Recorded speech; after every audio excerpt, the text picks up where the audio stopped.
Uttar Pradesh APO परीक्षा 2022 के तैयार करने की रणनीति।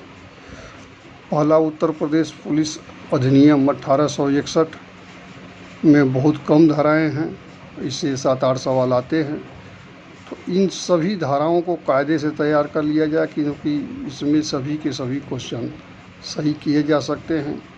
दूसरा पोर्शन पुलिस रेगुलेशन है, उसमें पैराओं की संख्या बहुत ज़्यादा है, तो उससे संबंधित जो महत्वपूर्ण चैप्टर हैं, जैसे स्व परीक्षण है, एफआईआर है, अन्वेषण इन्वेस्टिगेशन रिपोर्ट है, इन सबों को, पुलिस डायरी को, चार्ज को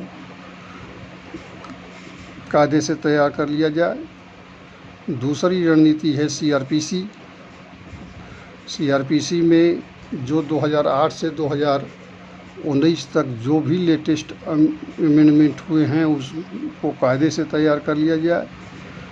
और सन 2020 से अब तक की सुप्रीम कोर्ट की रूलिंग याद रखी जाए। सीआरपीसी के साथ ही साथ एक सेक्शन है 300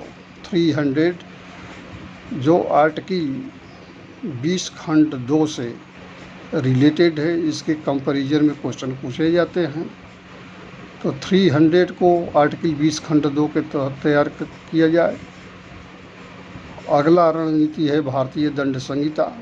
भारतीय दंड संहिता में इधर अमेंडमेंट बहुत ज़्यादा हुए हैं, उस अमेंडमेंट की सभी सेक्शनों को बहुत अच्छे ढंग से तैयार कर लिया जाए। और आईपीसी पर 2 वर्ष की सुप्रीम कोर्ट की रूलिंग को तैयार किया जाए। इसके साथ ही प्रमुख धाराओं का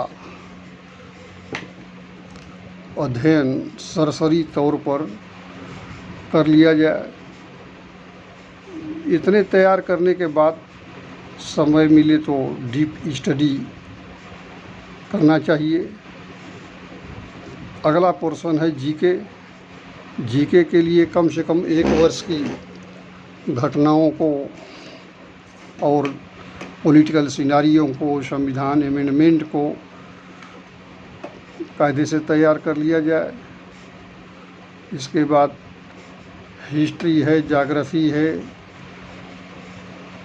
इसको जो ट्रेडिशनल क्वेश्चन आते हैं उसको तैयार कर लिया जाए।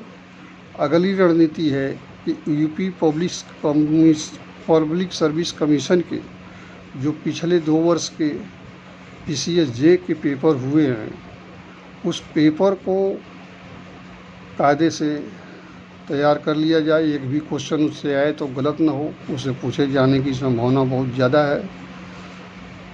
अगला रणनीति ये है कि यूपी पब्लिक सर्विस कमीशन के जो भी परीक्षाएं इधर 2 साल के अंदर हुई हैं जनरल नॉलेज के लिए, उसको कायदे से तैयार कर लिया जाए कि उसमें से क्वेश्चन जो भी पूछे जाएं गलत न हो।